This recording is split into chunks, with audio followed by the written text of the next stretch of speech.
Mina-ke namhlanje ngizizwa nje ngiqhelekile nje. Ngizizwa nje ndiyithini aligeza ngizizwa nje engathi nje ngiqaqadekile.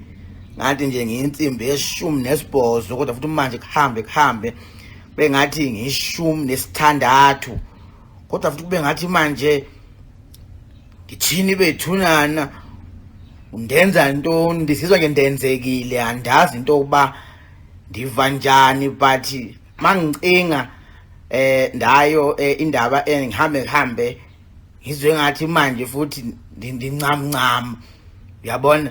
Kodwa futhi manje kuhambe ngathi ndidiniwe kalokhu, mandidiniwe futhi kodwa manje ngathi manje chini ngazongigezela kalokhu ngathi nje ngiyagezeleka naligeza